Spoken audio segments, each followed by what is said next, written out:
magandang hapon mga kasari-sari ko dyan. Kamusta kayo? Kumusta ang tindahan ninyo? At ngayon, maganda ang topic natin. Ukol ito sa mga taong may ugaling ganire na hindi marunong tumanggi sa mga taong ganito. O, sino ba itong tinutukoy ko? At syempre pa, bago ko ituloy, magpatalastas muna ako, pa-subscribe naman. Mga kasari, para dumami-dami tayo kahit papano. At syempre pa, pa-like na rin at pakishare na rin mga kasari kung wala kayong masyadong ginagawa. So eto na nga, sino ba itong mga tao na ito na hindi mahindian ng mga kasari natin minsan? O di ba? Hindi lang minsan talaga hindi nila mahindian, ba? Kahit walang-wala na sila pag ganitong mga tao ang lumapit sa kanila kahit na ang para na sa pamilya nila na ibibigay pa nila. Number 1 dyan sa listahan natin na hindi mo maintindihan kasisi, kasari-sari, ay ang kaibigan mong matalik. Yung kaut-utan mong palagi, yung lagi mong nasasabihan ng problema mo kasi siya yung laging nakikinig sa iyo. Diba mga kasari? Totoo yan. Diba?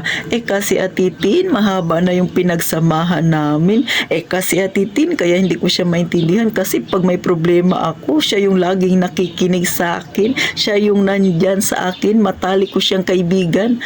Wala naman ako sinabing masama ang magpahiram.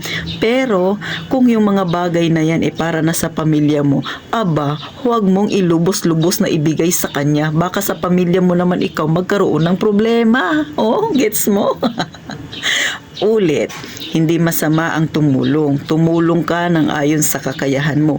Pero kung ang ipangtutulong mo ay para na sa pamilya mo, big no yan, sisi. Isa pa, ang tunay na kaibigan, kapag nahindian mo yan, hindi ibig sabihin hindi mo na siya kaibigan. Diyan mo malalaman kung kaibigan ka pa rin niya kapag nahindian mo siya.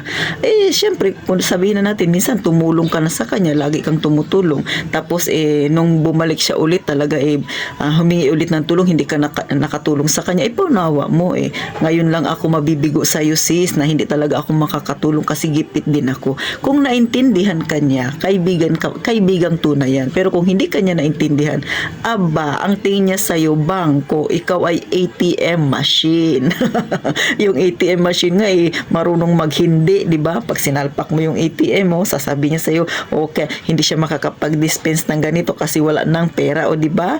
Ikaw pa kaya na tao ka. Ganun, matuto rin magsabi ng hindi. Isa pa mga kasari, alamin mo rin, yun bang itutulong mo, saan niya ba gagamitin? Sa mabuti ba yan? Mamaya tutulungan mo pero hindi naman pala sa mabuti niya dadalhin ang ipangtutulong mo. Huwag ganun kasi kinukonsinti mo na siya. Sunod ng mga taong hindi mo mahindian, hindi ko ba alam kung bakit? Ano ka ba? Nagayuma ka ba?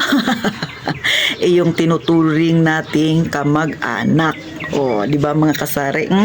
Ngiti-ngiti ka, tinamaan ka, no? Totoo, no? Pagka mag-anak na yung lalapit sa'yo, atitin, wala akong pera pero hindi ko matiis. Pues, pag may mangyari din sa pamilya mo, tapos wala kang maibigay, ano ngayon ang mangyayari sa'yo? Ulit, hindi masama ang tumulong. Tumulong ka ayon sa kakayahan mo. Pero, sa kamag-anak naman, sa totoo lang, wala namang problemang tumulong ka. Pero minsan, kailangan mo ring humindi. Lalo na kung yung ipangtutulong mo, hindi naman niya sa mabuti dadalhin. Sa totoo lang mga kasari, kadalasan ganito yung nangyayari, no? Kunwari, yung kamag-anak mo na yun, ng mga panahon na yun, medyo maayos yung buhay. Ngayon, ikaw yung medyo nasa down. Tapos, humingi ka ng tulong sa kanila. Pero, ang sabi ng kamag-anak mo, sige, pahihiramin kita, pero may interest yan. Ngayon, nung pinahiram ka na, may interest, nagbayad ka. Nung mabayaran mo na, yung hiniram mong pera sa kanila, nilagay mo sa negosyo, lumago, gumanda ang buhay mo, eto na ngayon ang senaryo. Yung tumulong sa'yo noon, nagkabaliktad na kayo. Siya naman yung medyo gipit ngayon. At syempre pa, humingi siya ng tulong sa'yo. Syempre, dahil sa ngalan ng utang na loob na yan, diba, lagi kang tumutulong sa kanila. Pero minsan may time na syempre wala ka rin. Ito na nga ang mangyayari. Kapag wala ka nang maitulong sa kanila, ang sasabihin nila sa'yo, hindi malapitan. Para namang wala silang utang na loob sa akin. Ako naman ang dahilan bakit naging ganyan ang buhay nila kung hindi ko sila tinulungan. Mayroon bang ganyan na nanonood sa akin na nangyari sa inyo? Nakarelate ba kayo? O, di ba? Ito totoo yan, mga kasari. Pero sa bagay, hindi naman sa lahat ng pagkakataon ay ganun. Marami pa rin mga kamag-anak ay may mabuting intention at may mabuting puso sa pagtulong. Pero sa totoo lang, sa ating mga Pinoy, nagiging issue yan, yung utang na loob, di ba? Hanggang kailan ka ba magbabayad ng utang na loob? Hanggang sa huling hininga mo ba, magbabayad ka ng utang na loob? Na kung tutuos-tuusin, tumulong sila sa'yo, pero binayaran mo naman sila. O hindi ba, mga kasari? Pero siguro, ganun talaga ang buhay, mga kasari. Wala tayong, kumbaga, hindi na natin iisip kapag tumutulong ka kasi minsan hindi natin iniisip yung ganun, di ba? Pero merong tumutulong sa atin na gusto nila habang buhay kang tumanaw ng utang na loob sa kanila. Isipin mo, hanggang ba sa kaninunuan mo, dapat natanawin yung utang na loob na yan. Kung tutusin, kung nanghiram ka ng pera sa kanila, kung hindi ka rin naman nagtiyaga, nagsikap, hindi rin naman uunlad ang buhay mo, di ba? O tapos isipin nila, parang utang na loob mo yun kasi kung hindi dahil sa kanila, di ba? Aywan ko ba? Hanggang kailan matatapos yung utang na loob na yan, mga kasari. Pero minsan, ang problema kasi nasa sayo rin, o di ba? Atitin, hindi ko mahindian kasi ano na lang sasabihin ng ibang tao, ikamag-anak ko sila, hindi ko sila matulungan. Hanggang kailan ka tutulong? Paano kung inaabuso ka, natutulong ka pa rin ba? O di ba? Syempre, ibang usapan yun. Nasa sa inyo pa rin yan. Ang sinasabi ko lang naman ay guide lang naman, ha? Pwede kang tumulong sa mga taong karapat dapat tulungan. Pero sa mga taong batugan, huwag mong tutulungan kasi nagiging ikaw ay isang konsentidor. Tinuturuan mo silang maging tamad. Galit na naman siya, titigtin nyo. Pangatlo, sa mga taong hindi mo minsan nahihindihan, bakit ba? Syempre yung kapitbahay mo. Di ba?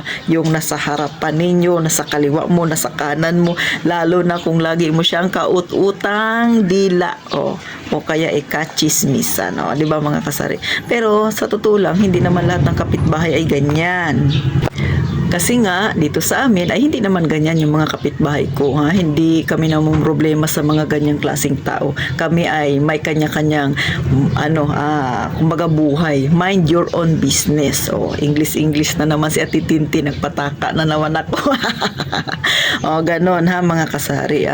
Siyempre, nasa sayo pa rin yan ang pagpapasya. Ulit, tumulong ka ayon sa kakayahan. Kung wala kang pantulong, huwag mong pilitin. Huwag mong isipin na sasabihin ng ibang tao, kundi mag-focus ka sa goal mo.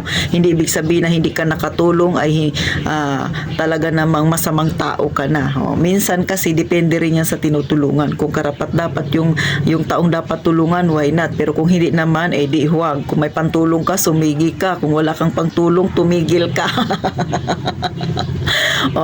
Tatawa-tawa kayo, pero real talk yan sinasabi natin, Tintin. Sana kahit papano nakatulong ako sa inyo, mga kasari. Huwag mong iisiping wala kang silbi kung hindi ka nakatulong sa mga taong sa isip mo ay dapat tulungan. Kung yan lang yung kaya mo, wala tayong magagawa. Higit sa lahat, ang magagawa mo, ipag-pray na lang sila, mga kasari. So hanggang dito na lang, mga kasari. Kung ikaw ay natuwa, pa-subscribe naman, mga kasari, ha? Pangitiin mo rin ako.